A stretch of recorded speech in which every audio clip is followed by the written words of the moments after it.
wabarakatuh. Waalaikumsalam. Oke, baik, gimana kabarnya hari ini? Alhamdulillah baik Bu. Sehat semua? Sehat alhamdulillah. Oke, baik. Tidak terasa kita masuk di pertemuan terakhir ya untuk kuliah ini. Dan tadi saya sudah mengirimkan ke grup ya terkait dengan lanjutan materi psikologi kesehatan dalam perspektif Islam. Nah, mari kita diskusikan materi itu dan terbuka juga kemungkinan untuk bertanya materi-materi lain yang sudah dipelajari di modul. Sudah sempatkah mempelajari?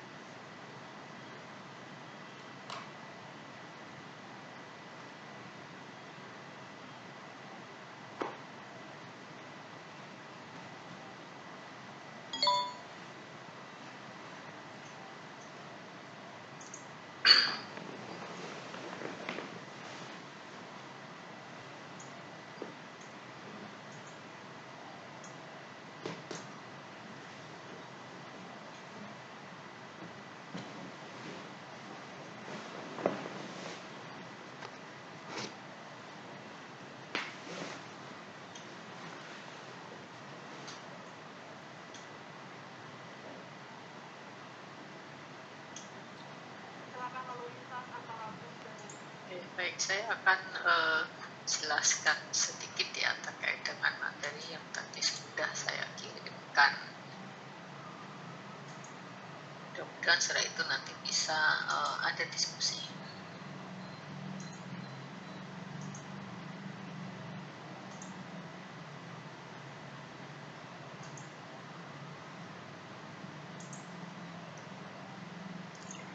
Ini merupakan jadi materi ini merupakan lanjutan dari materi yang lalu ya yang terkait dengan manajemen penyakit dalam tradisi Islam.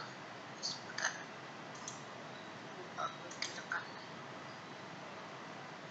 Recording in progress.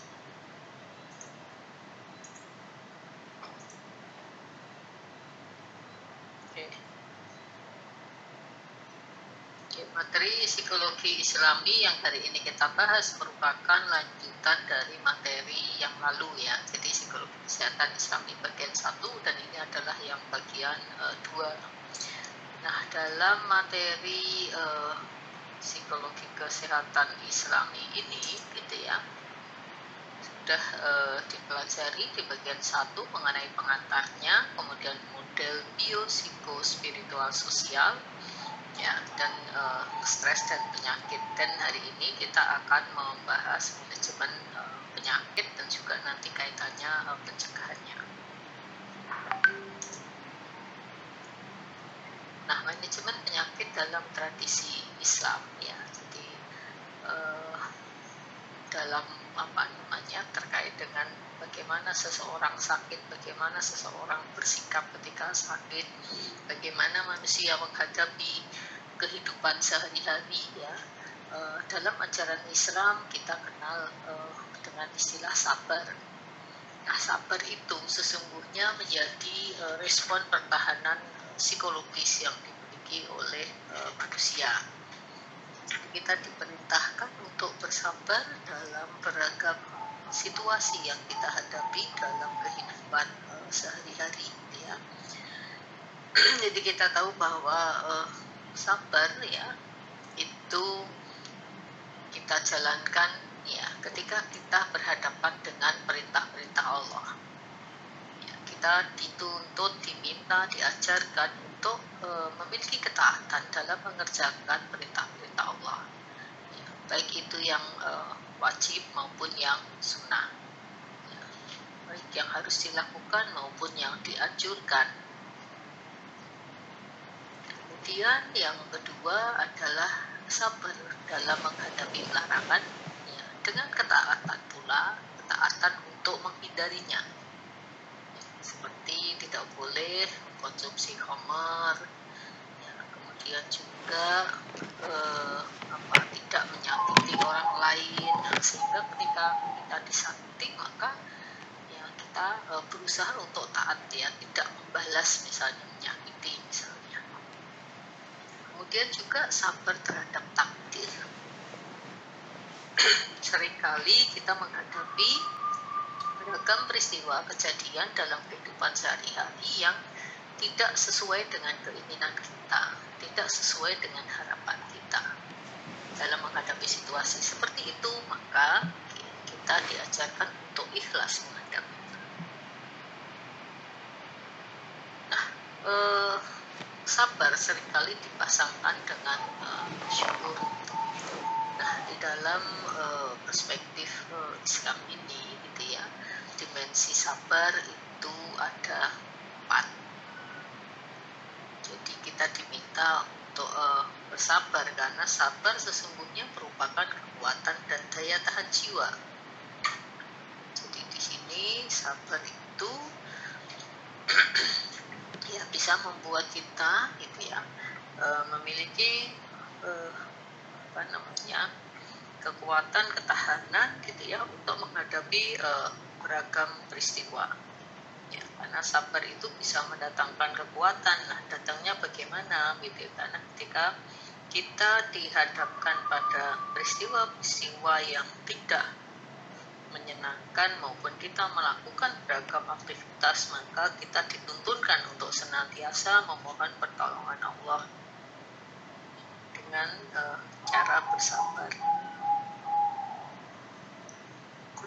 Nah, dengan demikian ya, dalam menghadapi beragam peristiwa, dalam menghadapi tugas-tugas ya, maka kita ditentukan di sini untuk melakukan tugas-tugas tersebut walaupun menghadapi kesulitan-kesulitan. Nah, kalau ada kesulitan-kesulitan, disitulah kita diharapkan untuk bersabar dan menghindarkan diri dari keluh kesah. Jadi dalam jiwa manusia itu ya, menurut Ar-Raghib Al-Asfahani ada 3 jenis kekuatan. Kekuatan rasional, kekuatan seksual, dan kekuatan emosional. Nah, ketiganya itu akan bisa mendatangkan kebaikan kalau dikelola dengan baik, dikembangkan dengan baik, tetapi kalau arahnya keliru maka bisa mendatangkan keburukan. Nah, sehingga kita perlu bersabar untuk mengendalikannya, kekuatan-kekuatan tersebut, supaya mendatangkan kebaikan bagi kita. Seperti disampaikan dalam hadis riwayat Bukhari ya, bukanlah orang kuat itu yang tahan bantingan, melainkan orang kuat itu ialah yang mampu mengendalikan emosinya pada waktu marah. Kemudian dimensi kecerdasan.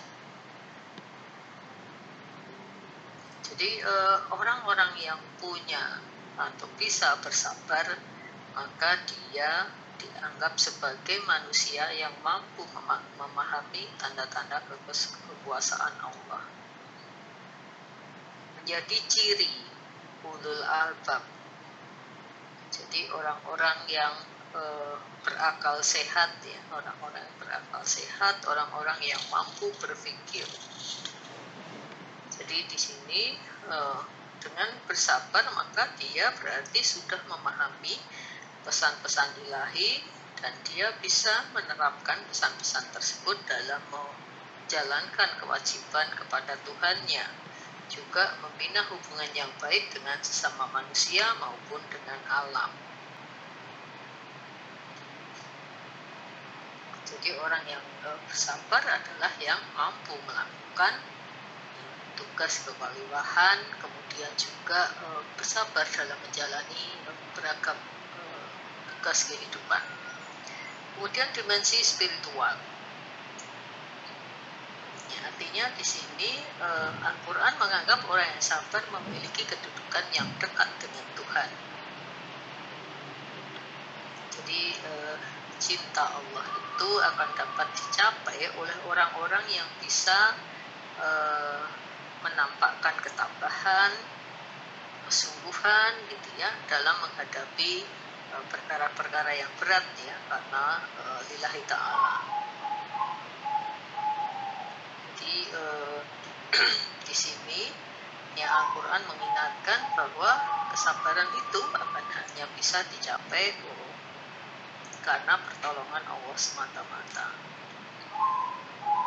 Jadi kalau orang ada yang bicara kesabaran itu ada batasnya, sesungguhnya kesabaran itu tidak ada batasnya, tidak berbatas. Yang terbatas adalah kemampuan manusia untuk bersabar.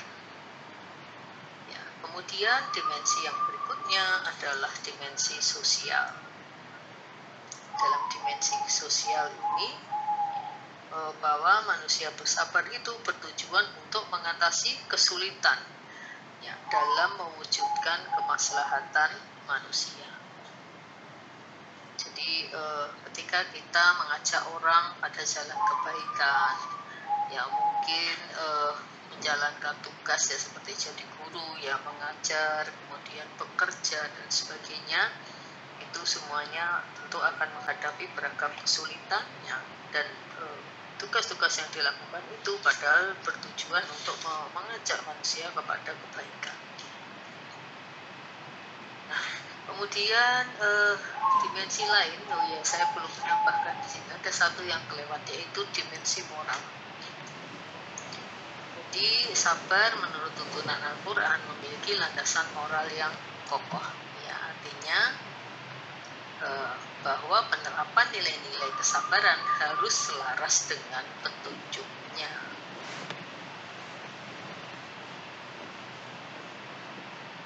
Jadi sabar itu dilakukan dalam rangka mencari ridha Allah yang diterapkan oleh manusia dalam menghadapi beragam masalah berhubungan dengan diri sendiri, lingkungan, ya maupun yang terkait dengan pengalaman dan perlindungan terhadap tuntunannya. Kemudian kapan kita harus bersabar?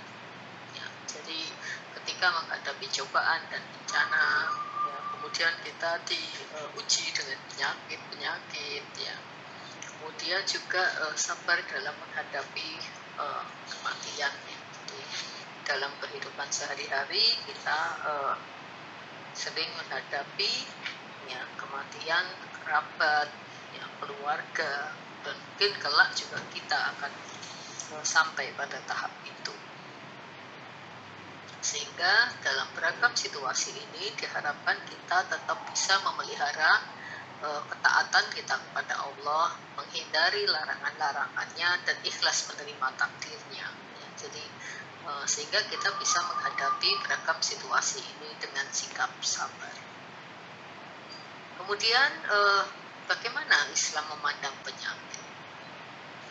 Penyakit menurut Islam penyebabnya bisa macam-macam. Bisa karena moral, ya.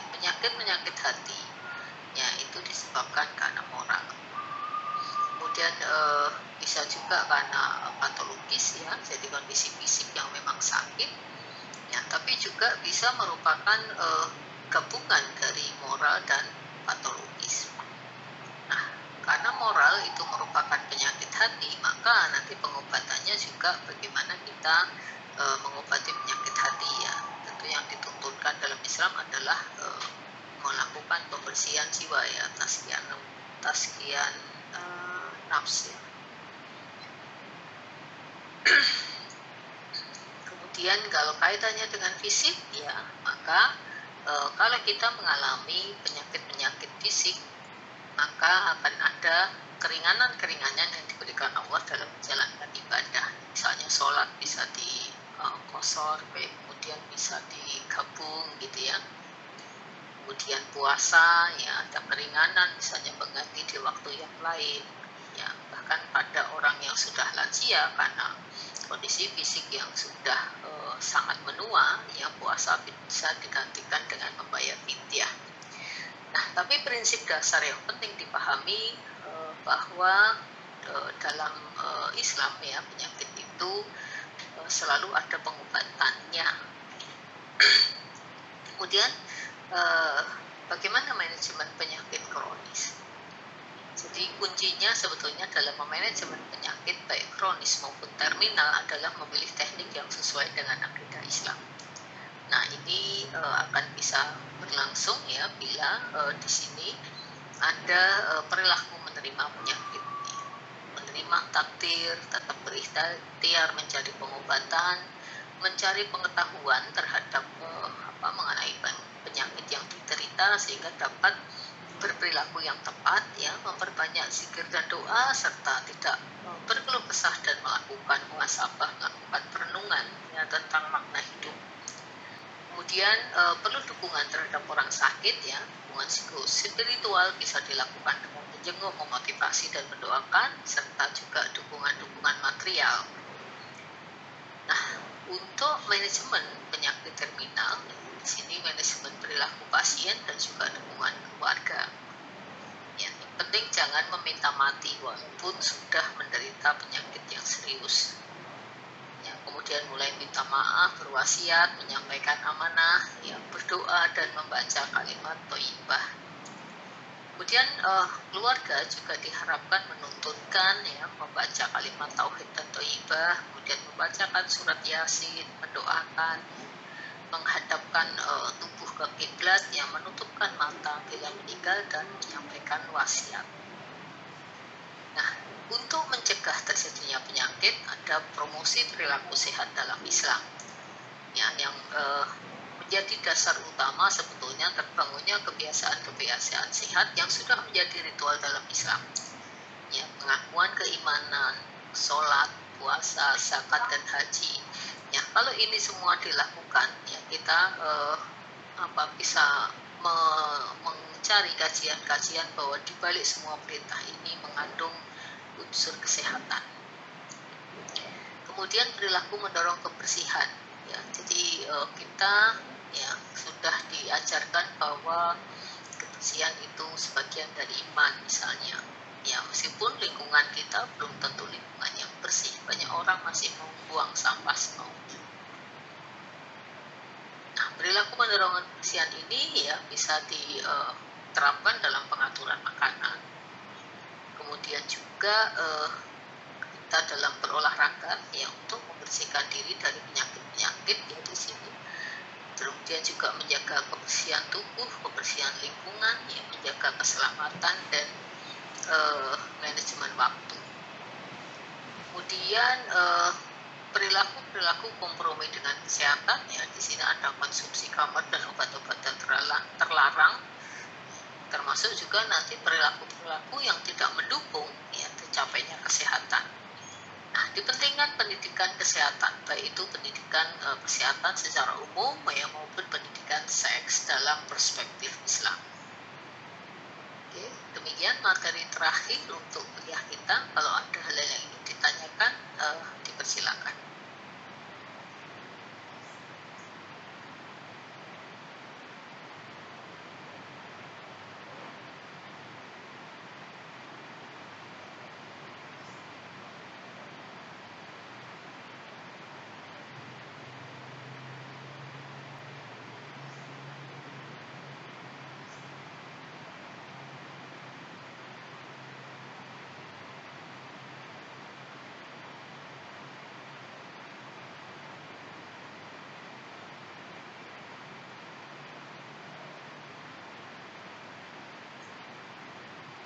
Ditunggu pertanyaan-pertanyaannya. Kalau ada yang mau didiskusikan, silakan.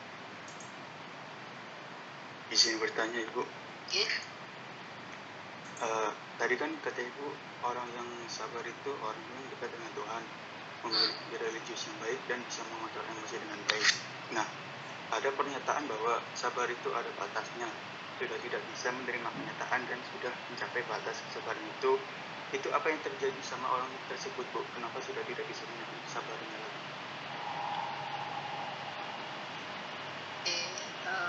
Baik, terima kasih atas pertanyaannya.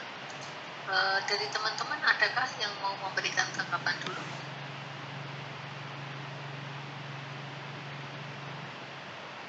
Kira-kira kenapa orang tidak bisa bersabar?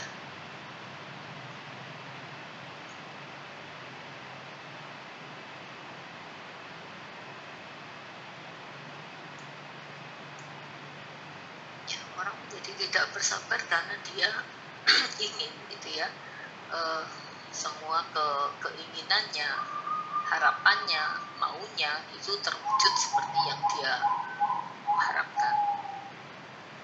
Nah, ketika keinginan-keinginan itu tidak tercapai, maka pada diri orang itu akan mengalami frustrasi. Ada rasa tidak nyaman, ya, ada mungkin rasa kecewa, ada kegelisahan, ada amarah gitu ya, karena menghadapi situasi yang tidak seperti yang dia inginkan tadi. Nah, dalam hal ini memang orang bisa bersabar atau tidak itu tidak instan ya, tidak instan, karena sabar itu sendiri harus dilatih. Jadi orang itu perlu berlatih.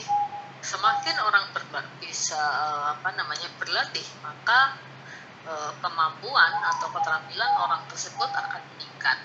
Nah, termasuk salah satu cara untuk melatih kesabaran itu adalah tadi dengan menahan diri.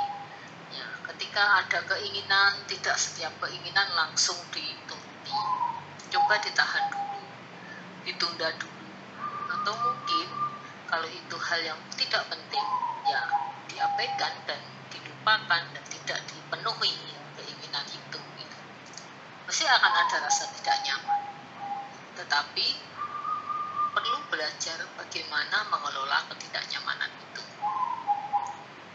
Nah, kalau orang sering berlatih seperti ini, maka ya kemampuan untuk bersabarnya pelan-pelan akan terbangun. Nah, hal seperti ini juga perlu dilatihkan mulai dari anak-anak. Anak pengen beli sesuatu, misalnya pengen beli mainan, di rumah udah banyak mainan. Ya, kalau orang tua ingin melatihkan kepada anak bersabar,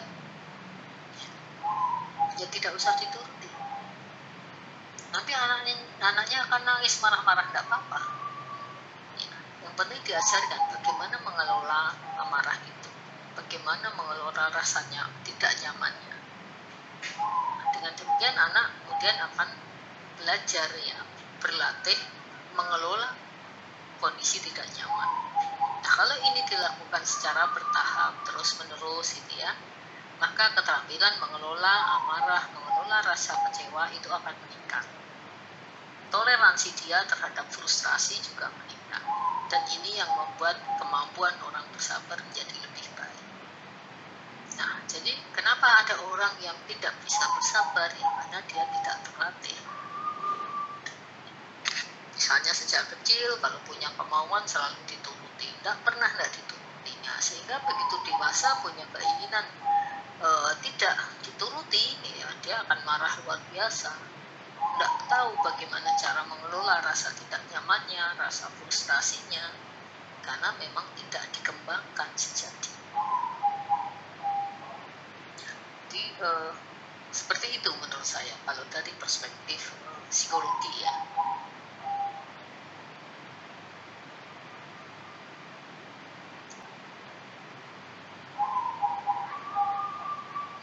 Kalau ada yang ingin menambahkan boleh, atau punya perspektif yang berbeda, pandangan yang berbeda, kita dialogkan di sini.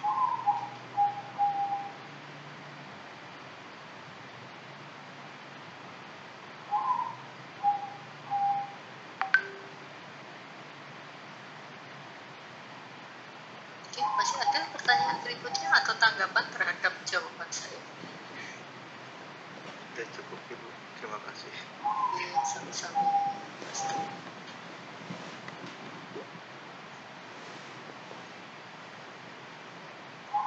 Silahkan Kesha.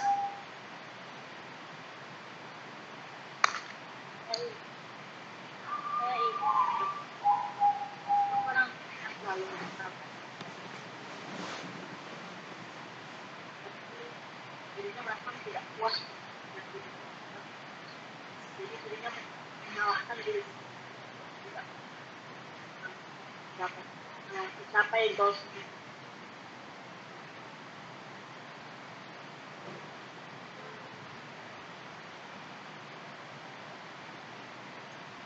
Terus gimana? Agak putus-putus suaranya. Jadi orang tidak bersabar karena keinginan tidak tercapai, menyalahkan diri sendiri. Terus apa ya? Saya nangkapnya itu betulkah? Ya Bu, maksudnya kayak orang yang selalu bersikap kita nggak dia dengan menyalahkan diri karena kita Oke. tidak mencapai goal. Oke, jadi kalau orang bersabar, apakah kemudian akan menyalahkan diri sendiri? Tidak juga, gitu ya. Karena tadi di dalam sikap sabar itu kan ada unsur dimensi kecerdasan juga ya. Jadi ada dimensi rasional di sana.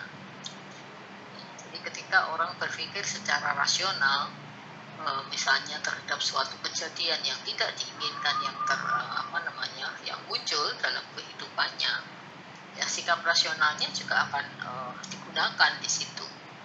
Siapa saja yang berkontribusi terhadap terjadinya peristiwa yang tidak diinginkan tersebut. Nah, tentunya suatu peristiwa itu biasanya kan tidak sendiri ya. Ada interaksi di sana antara manusia yang satu dengan yang lain. Nah, ketika terjadi peristiwa-peristiwa yang tidak diinginkan, mesti semua yang ada di sana akan punya kontribusi terhadap munculnya kejadian yang tidak diinginkan itu. Meskipun proporsi sumbangan ya terhadap kesalahan di sana bisa beragam. Ada mungkin yang sumbangannya besar, ada yang cuma sedikit, ada yang mungkin hanya menyaksikan tetapi dia tidak berusaha mencegah, tidak berusaha mengingatkan misalnya, tapi dia tidak memperburuk kondisi gitu. Ya, tentu akan ada beragam sumbangan orang di sana. Nah, kalau kita tadi menjalankan sabar tapi juga dimensi cerdasnya juga muncul, ya tentu tidak akan memposisikan diri kita yang 100% gitu ya, sepenuhnya bertanggung jawab sendiri terhadap kejadian-kejadian itu. Kita perlu berpikir kritis di situ ya, kesalahan saya di bagian apa, sumbangan saya apa, dan bagaimana cara memperbaikinya. Itu yang perlu dipikirkan. Nah, kemudian kalau terhadap yang lain-lain ya kalau kita bisa mengingatkan ya untuk ikut bertanggung jawab ya itu lebih baik. Mengajak bersama-sama untuk memperbaiki kondisi yang tidak diinginkan itu gitu ya. Jadi ketika kita bermuhasabah, ketika kita mengevaluasi diri gitu ya, memang kita penting gitu ya di situ untuk mengakui secara jujur kesalahan-kesalahan yang kita lakukan.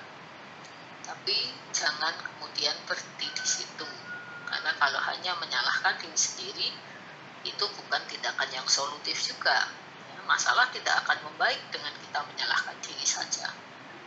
Tapi perlu tadi diikuti dengan tindakan-tindakan nyata untuk memperbaiki kondisi yang tidak diinginkan yang terjadi. Jadi namanya manusia keliru, salah itu sangat wajar. Tetapi bagaimana tetap berproses ya menuju kebaikan itu menjadi kuncinya. Itu Mbak Kesha.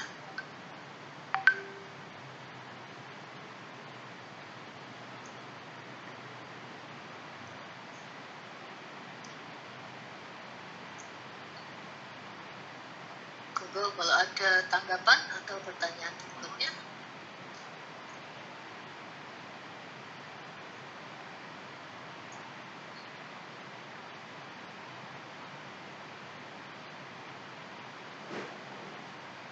Silahkan ya. Ditanya dengan sabar itu Rasul sudah banyak mencontohkan bagaimana dihina, dicerca, dimusuhi, bahkan sampai dilempari kotoran dan sebagainya gitu ya. Tapi Rasul mencontohkan sikap bersabar yang luar biasa. Seringkali kita tidak sabar padahal belum seberapa dibandingkan dengan perlakuan-perlakuan yang diterima oleh Rasul.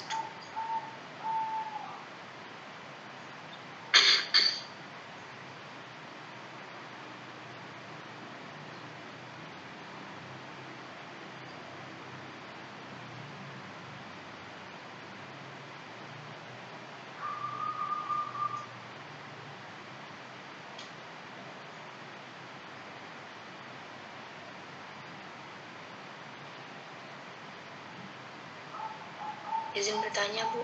Ya silahkan. Tentang sabar, apakah sabar dan ikhlas itu diartikan sama dalam psikologi atau berbeda? Terus jika sabar tadi dihubungkan dengan syukur ya Bu, enggak dengan ikhlas. Oke. Sebetulnya kalau kita kaitannya dengan ikhlas, sabar, syukur, ikhlas itu ya satu paduan gitu ya. Jadi ketika orang bisa bersabar berarti kan bisa berkomitmen di sini ya, berkomitmen untuk taat, kemudian berkomitmen untuk menghindari maksiat dan juga berkomitmen untuk menerima takdir. Nah, dalam hal ini ya, ketika kita bisa menerima takdir ya, bersabar menerima takdir, maka disitulah unsur ikhlas itu muncul. Ya, ikhlas itu adalah kita menerima takdir Allah, itu salah satu bentuk dari ikhlas. Kita yang beradaptasi, kita yang menyesuaikan diri terhadap suratan takdir itu. Meskipun juga tetap diajarkan di dalam Islam untuk tetap berikhtiar ya. Kemudian kaitannya dengan syukur ya. Ketika orang bisa bersabar gitu ya, bisa menghadapi beragam hal yang tidak diinginkan dengan baik, itu antara lain karena bisa melihat hal-hal positif yang ada pada kejadian atau peristiwa-peristiwa yang dia alami. Nah, ketika orang bisa melihat sisi positif dari peristiwa yang nampaknya buruk sekalipun, maka itu akan melahirkan sikap syukur. Jadi bahwa beragam kita diperjalankan oleh Allah dalam beragam peristiwa kehidupan ini, mesti ada hikmah. Di balik kejadian-kejadian itu ada sisi positif. Kemudian juga kita tetap mendapatkan beragam karunia ya, di antara cobaan-cobaan yang kita rasakan. Nah, disitulah kemudian lahir sikap syukur. Nah, sikap syukur ini akan menjadi penguat manusia dalam bersabar. Karena ternyata di balik kesulitan-kesulitan tetap ada banyak karunia yang tidak terhitung, tidak ternilai gitu. Nah, sehingga dalam akhlak yang diajarkan di dalam Islam antara sabar, syukur, dan ikhlas itu menjadi pasangan gitu ya, yang menjadi kesatuan yang akan saling mempengaruhi di sana. Jadi kekuatan orang bersabar ya itu akan meningkat ketika dia bisa bersyukur. Ketika orang bisa bersyukur terhadap apa yang dikaruniakan ya, maka dia menjadi ikhlas untuk bisa menerima takdir yang sudah digariskan Allah gitu. Seperti itu Mbak Rafika kaitannya. Baik Bu, itu terkadang itu di hati itu beda sama ucapan. Kadang itu hanya terucap saja gitu loh Bu, sabar gitu. Tapi kadang hati itu berundel gitu Bu. Iya, itu tidak sabar Bu. Iya, kalau orang betul-betul sabar gitu ya tadi kuncinya ikhlas. Kalau dia berusaha sudah bersabar tetapi masih gerundel berarti belum ikhlas. Jadi kalau gerundel itu kaitannya dengan ikhlas. Ya, orang tetap bisa saja dia bersabar menahan itu, tapi sabarnya terpaksa gitu ya. Sabarnya masih terpaksa, belum dilakukan secara sukarela. Nah, itu yang Jadi kalau sabar yang sudah rela, maka pasti akan muncul ikhlas di sana. Tapi kan ada orang yang sabarnya itu masih memaksakan diri ya untuk sabar gitu ya, masih kepeksa lah gitu ya, terpaksa untuk bersabar. Nah, kalau dia masih pada kondisi terpaksa bersabar ya, maka keikhlasan biasanya belum muncul. Tapi itu tidak apa-apa gitu ya, bukan berarti seperti itu keliru gitu. Karena orang untuk bisa bersabar, untuk bisa ikhlas, untuk bisa bersyukur itu kan semua melalui suatu proses, dan proses ini berbeda-beda antara satu orang dengan orang yang lain gitu. Nah, yang penting proses itu tetap dijalankan ya, proses menuju kebaikan itu tetap dijalankan. Nah, masalah bagaimana nanti hasilnya ya tawakal ilallah gitu kan. Kita yang penting berikhtiar sebaik yang kita mampu. Ya, tentunya tetap berdoa semoga Allah memberikan kekuatan bagi kita untuk bersabar dan tetap bisa bersyukur dan juga ikhlas. Itu kan doa yang selalu kita panjatkan ya sesudah sholat terutama. Kalau kita menjalani kehidupan dengan 3 sikap itu secara istiqomah gitu ya, insya Allah kebahagiaan akan kita peroleh. Jadi itu proses ya Mbak Rafika. Kalau masih ada yang bisa sabar tapi segel ya tidak apa-apa. Yang mudah-mudahan berikutnya bisa bersabar, grundelnya berkurang gitu ya. Nah, nanti berikutnya lagi bisa bersabar tanpa grundel gitu ya. Nah, itu kan ada tahapan-tahapannya. Sebagaimana seorang anak ya, yang masih belajar gitu ya, dimarahi orang tua ya dia manutnya terpaksa menghadapi kondisi yang tidak diinginkan, bersabar di situ ya, walaupun masih ngomel-ngomel, masih cemberut gitu ya, masih ada rasa jengkel di hatinya gitu ya. Nah, itu proses. Nanti kalau sudah makin besar dia akan bisa memahami apa sih maksud baik dan tindakan orang tua. Nah, ketika dia bisa memahami itu, maka sikap ikhlas tadi mungkin akan bisa muncul, kesabarannya juga akan menjadi lebih dilakukan sukarela karena paham bahwa itu untuk kebaikan dirinya. Nah, orang dewasa pun begitu. Ketika dia menghadapi suatu peristiwa dan dia belum memahami apa sih maksud Allah memberikan peristiwa-peristiwa cobaan seperti ini pada saya, itu kan ada rasa nggak terima, ada rasa jengkel, ada rasa mungkin menganggap Tuhan tidak adil ya, dan seterusnya. Tapi di kemudian hari ketika dia paham bahwa dari peristiwa itu ternyata melahirkan kebaikan-kebaikan dalam kehidupannya, baru dia kemudian jadi bisa bersyukur terhadap peristiwa yang dialami di masa lalu. Nah, itu kadang-kadang begitu ya, proses nyadarnya, proses bisa mengambil hikmahnya itu baru belakangan terjadi ya, tidak pada saat dia mengalami peristiwa. Itu dipengaruhi juga tadi kecerdasan spiritual. Ya, begitu Mbak Rafika dan teman-teman lain. Baik Ibu, terima kasih. Sami-sami.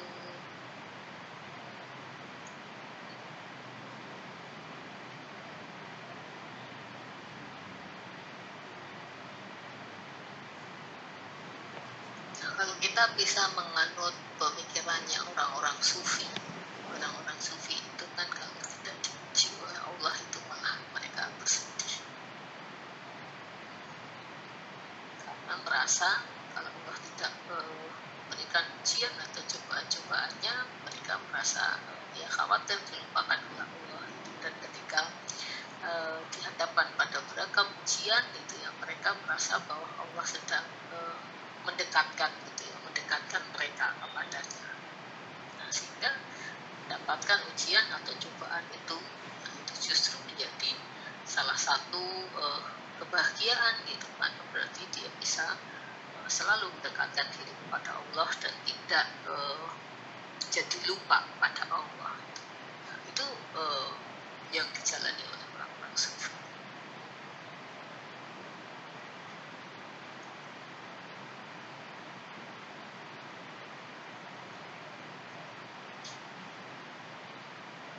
Silahkan kalau ada diskusi yang lain ya, tidak harus materi ini ya, materi-materi di luar ini pun juga boleh ya, dari materi-materi yang lain yang lalu kalau sudah di materi yang lalu yang sudah dipelajari ya, kalau ada hal-hal yang masih belum jelas boleh ditanyakan juga sekarang.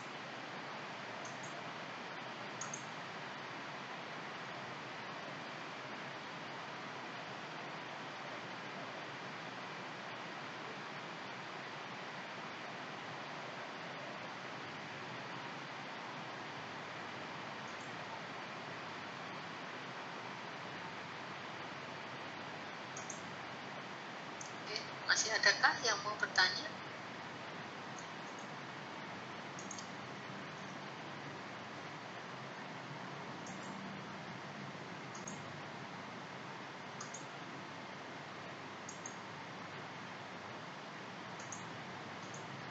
Kalau tidak ada pertanyaan ya, sebelum kita akhiri pertemuan kita sekaligus menutup perkuliahan ini, ya, saya ingin ada beberapa dari Anda memberikan masukan gitu ya, apa yang sudah dipelajari selama 1 semester ini dan bagaimana evaluasi Anda terhadap perkuliahan kita gitu. Monggo dipersilakan.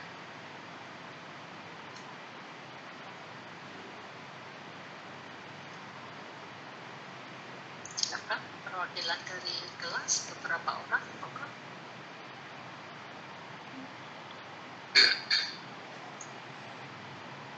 Mbak Rosa, apakah berkenan untuk memulai?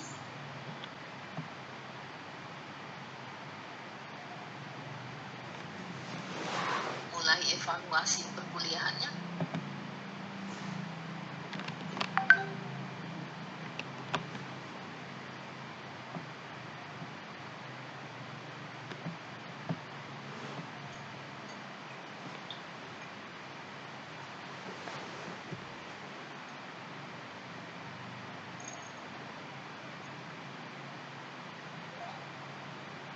Oke, silakan siapa yang mau sukarela?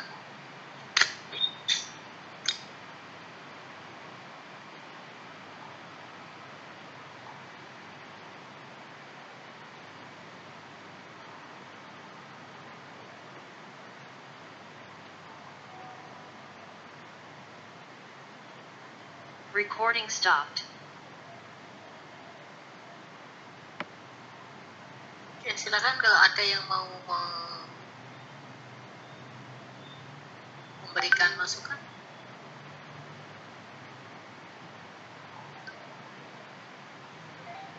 Halo, hadirkah di Zoom ini?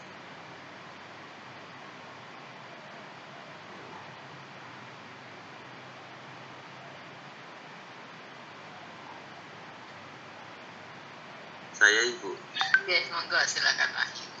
Baik, jadi yang saya dapatkan selama 1 semester dalam mempelajari psikologi kesehatan adalah, jadi saya bisa memahami semua jenis psikologi, baik itu dalam kami sebagai nantinya sebagai tenaga fisioterapis maupun nantinya memahami psikologi masyarakat. Jadi juga kita sudah melakukan beberapa proyek kemarin kan, bikin video-video gitu.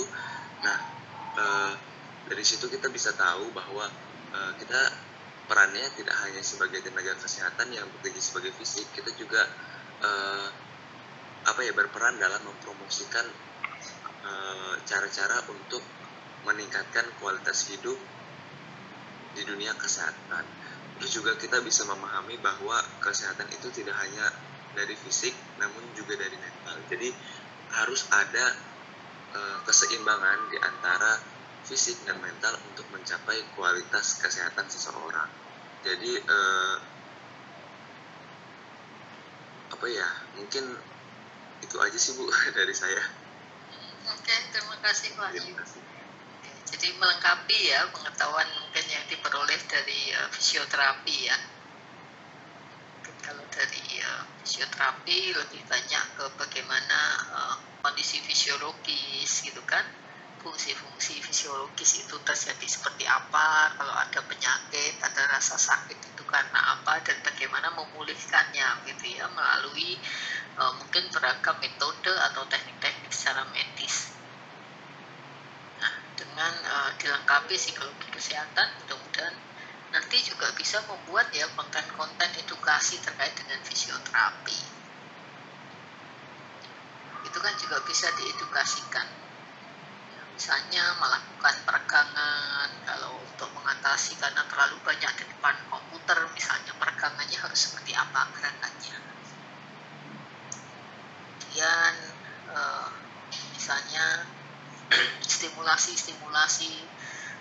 gerakan-gerakan untuk menstimulasi perkembangan anak misalnya, seperti apa itu bisa Anda edukasikan juga gitu. Jadi dikombinasi. Oke, terima kasih sekali Wahyu. Kritiknya gimana? Untuk saat ini saya tidak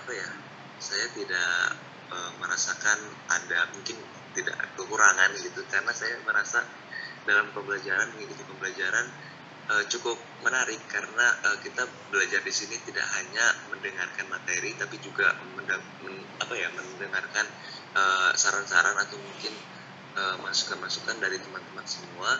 Jadi adanya interaksi di antara ibu sendiri dan kami semua, dan juga kita ada presentasi, kemudian ada project kemarin. Jadi metode pembelajarannya tidak hanya terpaku pada satu cara. Jadi saya sendiri di sini dapat menangkap insya Allah dapat menangkap semua materi yang disampaikan. Jadi sampai saat ini saya belum ada saran untuk masukan dari mata kuliah itu. Oke. Ya, terima kasih Wahyu. Mudah-mudahan kalau ketemu dimaafkan ya hal-hal yang kurang gitu ya teman-teman semua ya. Oke, baik, silakan. Selain Mas Wahyu, siapa lagi?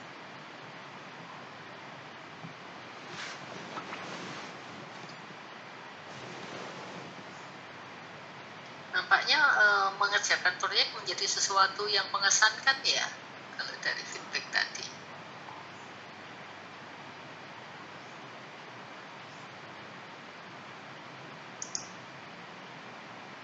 Dan saya sendiri takjub gitu ya, bangga dengan lihat karya-karya Anda gitu, keren-keren gitu ya. Masih semester awal sudah bisa menghasilkan karya-karya seperti yang Anda presentasikan, itu buat saya luar biasa gitu ya. Saya dulu ketika seusia Anda masih jadi mahasiswa unyu gitu ya, artinya di awal-awal belum bisa menghasilkan karya sebaik Anda ya, dan generasi sekarang saya percaya lebih baik daripada generasi sebelumnya.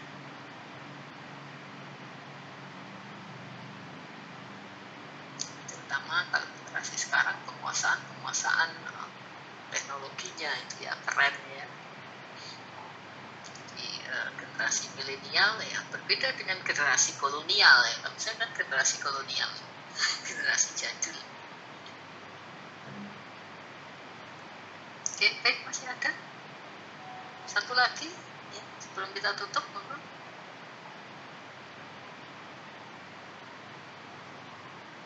Jadi yang Putri kalau ada, yang tadi diwakili Mas Wahyu, yang Putri. Kalau ada kritik sangat saya nantikan ya, supaya saya juga menjadi evaluasi bagi saya dan ke depan bisa baik lagi.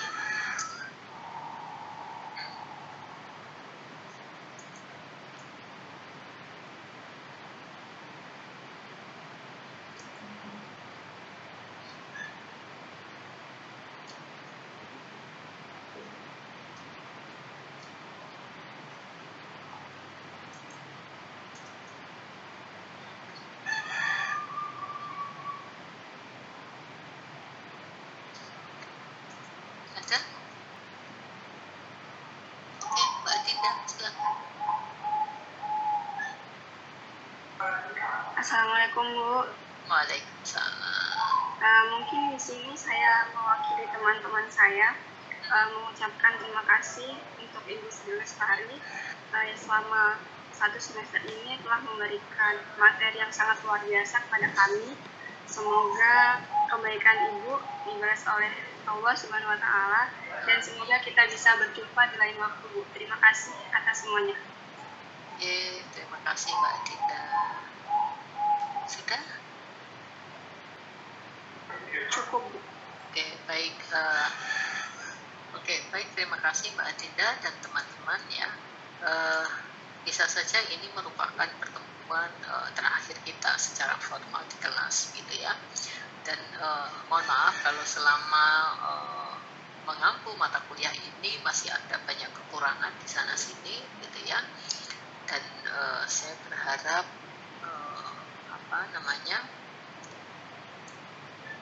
dimaafkan gitu ya, kekurangan-kekurangan tersebut.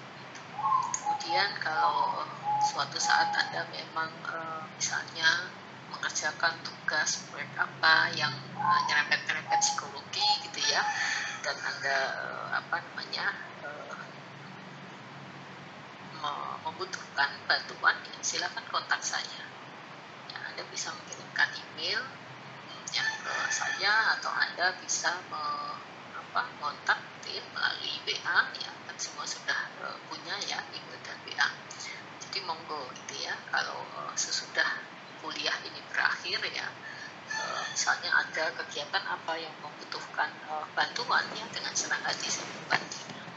Dulu pernah ada juga dari mata kuliah psikologi kesehatan tahun yang lalu gitu ya, kemudian butuh psikologi gitu ya, orang psikologi untuk membantu dalam tugas proyeknya pengabdian masyarakat kalau nggak salah waktu itu.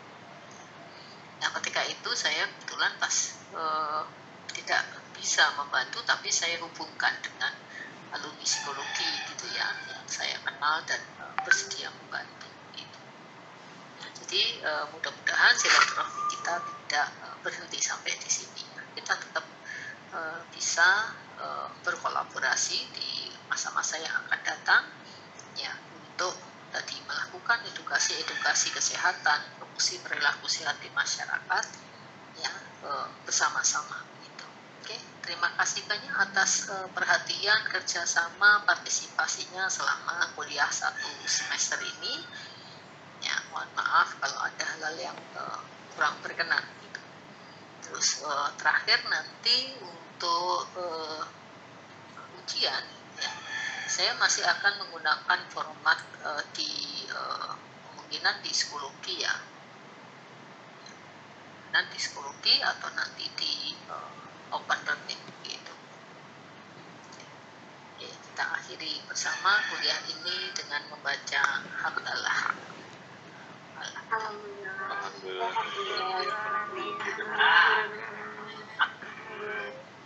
Baik, semoga tetap sehat dan tetap semangat untuk menuntut ilmu ya, dan semangatnya dipelihara secara istiqomah sampai lulus nanti ya.